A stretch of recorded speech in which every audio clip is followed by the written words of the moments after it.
Okay, so I just got a warning that says this game may contain explicit images. So,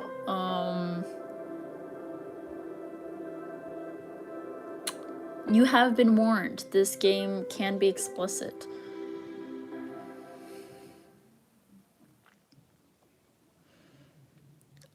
Enter your name. City Boo. Okay. Welcome, City Boo. You two have fun. My life has been chaotic. My family broke out into another fit of drama, so I left the nest and ran straight to college. I get an apartment and a job, but even that has become unbearable. Working at a local greasy spoon diner doesn't pay the best. Obviously, so finding a roommate was my only resource to be able to afford an apartment. Now my roommate is always bringing some drop out into our apartment for late night study sessions. My sleep schedule is wrecked, and top of it, the rent is late. I heard that once that if you become a roommate with a friend, you won't stay friends for long. In my case, my friendship is strained with my friend making excuses for why they need to cover their half of the rent. Thanks to that deadbeat, I'm working harder just to scrape by every month. Picking up a second job will drive me into an early grave at this point. The park gives me a chance to have some much needed time, alone time. This part of the park is particularly in my favor because it's untouched by obnoxious family members and college jerks. The only people who come here are the groundskeeper. Even then, they only come by in the morning. Closing my eyes, I rub my face and breathe out tension from my body so that I could enjoy a peace and quiet. Just then, I feel someone sit down beside me. Startled, I turn to face the interloper. Whoa, hey, take it easy. It's just me. The stranger says, trying to keep me from leaping too high off the park bench. You're a jumpy one, aren't you? Scooting awkwardly towards me, a shy smile creeps on his face.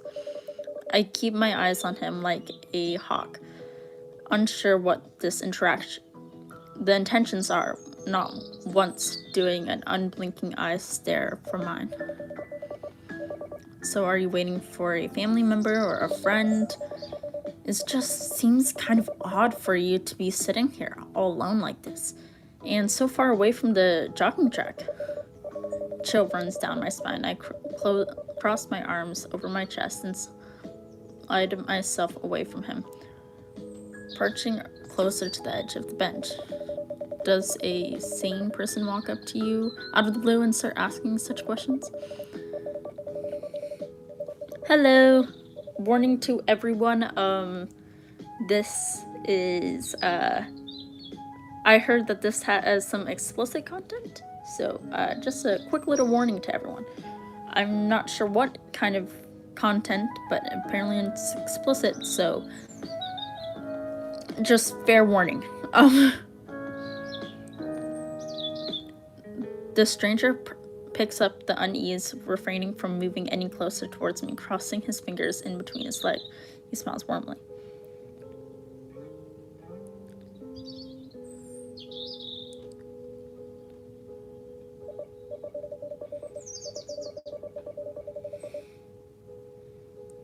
It's the first one and says fun to watch. I mean, you don't look like a groundskeeper or one of the old people feeding pigeons after doing Tai Chi. I'm just getting some alone time to myself. Things have been pretty intense lately. It's like he wants to wrap his arms around me and comfort fingers twitching. Look, I know this is sudden, very sudden, but may I have the pleasure in taking at dinner?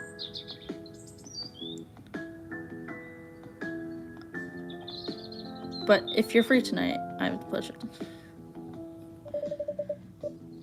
Can I have the pleasure? Never mind, he's weird. I can't tell if it's just him being socially awkward or not. What? Why? Why is he interested in me of all people? Well, I'm your boyfriend. Isn't that why you're here?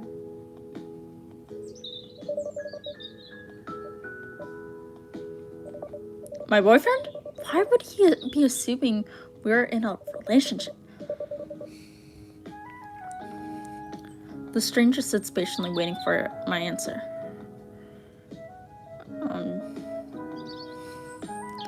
I was gonna say next, yes, but he just said I was his boyfriend, so that's a little weird. Discomforting sounds, gross and sure, confusion by the statement. I can't find the words. It's just so sudden. Take the hint. He removes his hand from mine.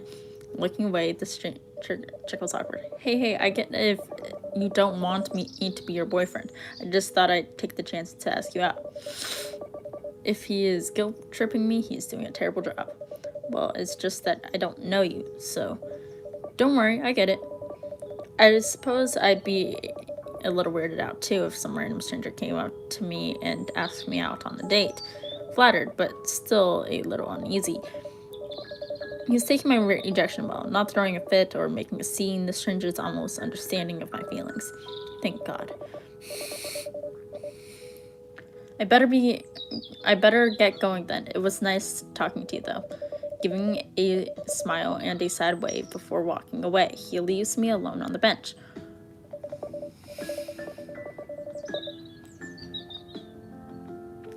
I watch him walk off, feeling sort of terrible of how things ended the way they did. Maybe I'll apologize to him if I ever see him again. I should put in the... Can I edit the...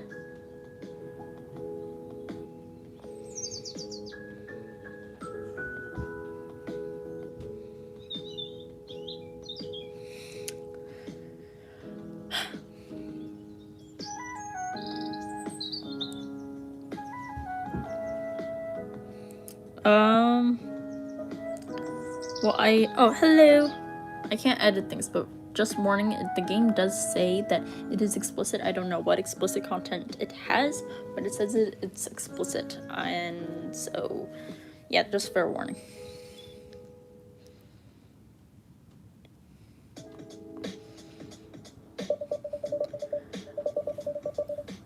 I wander around the city a little bit more, visiting places I normally wouldn't.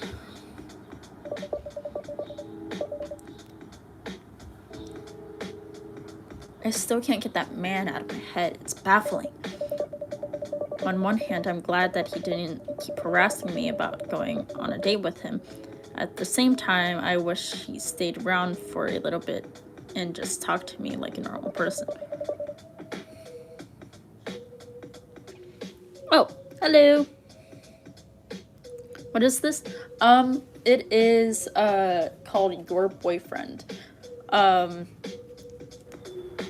I heard it's a horror game, so I started playing it. Warning, it is it could be inappropriate.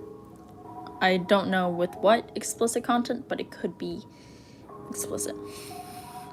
It could just be my loneliness talking.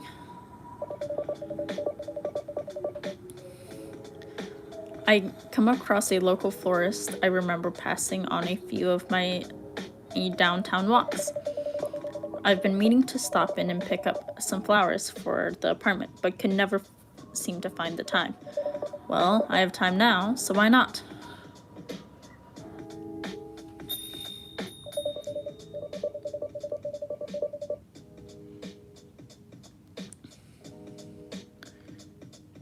I'm playing, I think, the demo version of Your Boyfriend,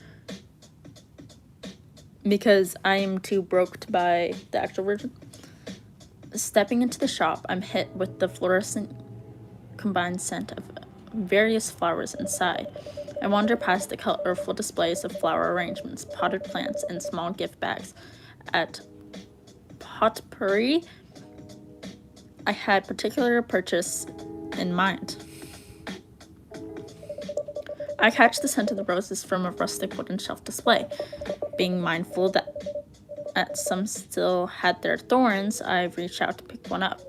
A hand brushes against mine. I snatch my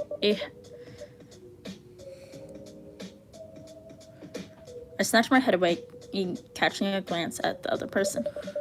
Oh, fancy seeing you here. The man from the park beams at me before pulling the rose out. I didn't know you shopped here too. I don't. The stranger places a finger over his lips. Shh, it's a small shop. There's no need to raise your voice. His comment rubs me the wrong way, but I try to compose myself. Did you follow me here? Is this a pure coincidence, or should I be worried? What? Of course not. He looks a little hurt by my accusation. I come here almost every day, you know. That's a relief. He fumbles around. I wouldn't accuse him of, of following me. Because, in my perspective, I went out of my, normal path, to go into this rose shop. So, of course, I'm not going to see the average people I've seen before. Oh, bye! He fumbles around with the rose in his hand, eyes focused squarely on the ground. I love flowers. This little shop is the only one nearby, so I come here a lot to see what bouquets they have made and if they have any on sale. I'll admit that sometimes I get a glimpse of you through the windows of the diner that you work at lately. I've been meaning to walk in and finally say hi, but I lose my nerve and stay out. I guess that's not too bad. Maybe I'm overreacting. I guess that's understandable. Have fun, thank you. It's difficult for me to notice when I'm walking the same path almost every day, like a mindless robot. I guess that I can't really blame him for my lack of awareness. Look, I have to get going. He steps closer, as if mustering up the nerve to ask me something. I know you have no interest in me, and I get that, but can I at least see you again? Not on a date or anything, but just to hang out. I feel as though we get off to a bad start. Why? I don't even know your name. My name? It's a joke. Really, I'd much prefer you made a nickname for me. The smile on his face fades into a slight grimace.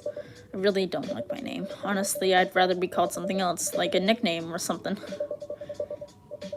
He must have a horrible name or really horrible parents that he wants to disassociate with. Taking a moment, I figured there's no real harm in making a nickname for him. After all, it would be easier for me to remember. Well, how about... I know this is a horror game, so I'm probably shouldn't do a name. You know what? I'm gonna do it anyway. Galileo.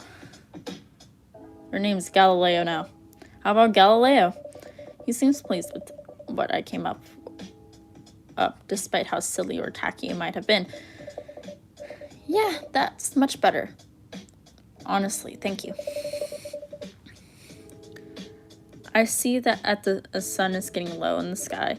Well, it's getting dark. I better start getting home. It was nice to meet you, Galileo. I turn to leave the shop. Hey, wait! Galileo calls to stop me. I turn to see him smiling sheepishly. Can I at least walk you home? I suppose it's probably not a smart idea, but I guess. He tries to keep a cool composure as I accept his offer, but I see in his eyes that he is struggling not to bounce all over the walls. I know he has a thing for me, but he isn't pushing it, and it's respecting my decision to not date. Galileo glances at the rose that was still in his hand, holding it out for me. I accept it without thinking. Thanks, you don't have to, though. No, I insist. Did you pay for that rose? He smiles and walks me to the cashier. He pulls out his wallet. Okay, he is paying for it now. And thumbs through some dollar bills, while the florist wraps the rose and place in a stock white box. After the purchase, he hands the box to me. Shall we get going? Yeah, let's. We leave the store together and walk to my apartment.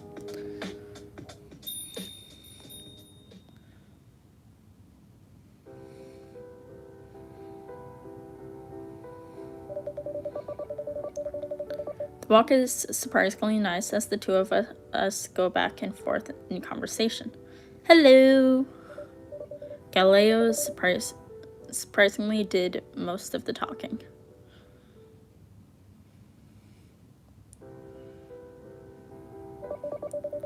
Once we arrive at my apartment, Galileo looks down at me and tucks his hand into his pocket. Well, home sweet home. We stand in the hallway, neither of us knowing exactly what to say next. Hello! I start to hear faint sounds of my roommate and their study partner messing around inside. Galileo hears them too. His eyes go wide. I cringe at the sound, the mental image of the two in the kitchen countertop flashing in my mind. Galileo avoids eye contact, his cheeks flushed. He imagines the same thing, and I'm so embarrassed. Yeah, no, I'm sorry, sir. More or less. I'm hesitant to open the door in front of him. Understanding my reluctance, he steps away to give me a little space. Wow, her study partner is really studying hard. Well, I better get going then. When do you want to meet up? I mean, when you get the time. Think for a minute. Shit, I work all day this week. I don't know. Tomorrow is a slow day since it's Sunday. You can come over if you'd like. It's that small mom and pop diner by the record store. Having me pose as a customer to extend your break time? Devious.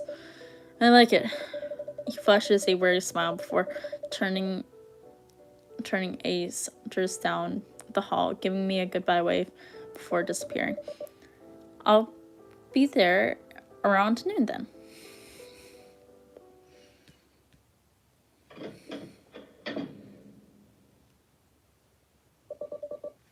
My apartment. Okay.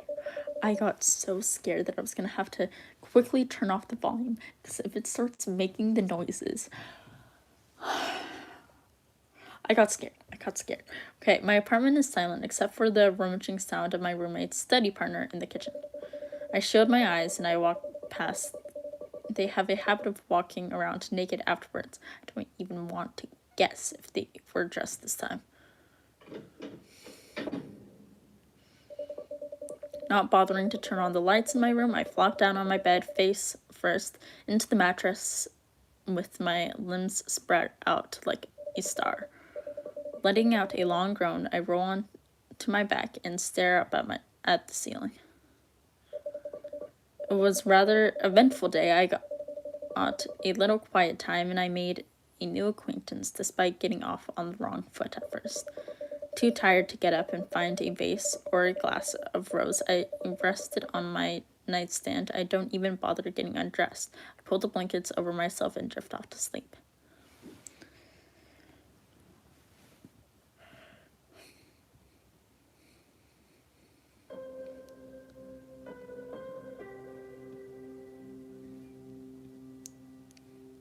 Day 1. Ibu Galileo.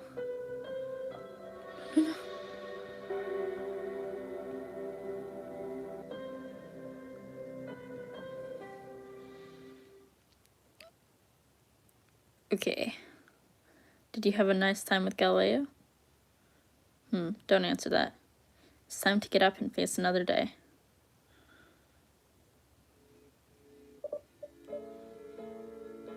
Ow. Roll over my bed for a moment, every inch of my body begging me to wake up, but I don't feel like it. I feel so sleep deprived. I fight the will to wake up for a moment, rubbing my eyes before sitting up in my bed. Ugh, I'm a mess.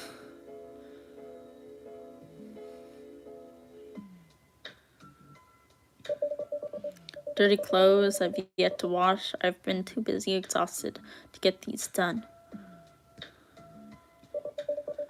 don't wear most of my clothes anymore. At this point, it's all just piling up and making it difficult to see inside.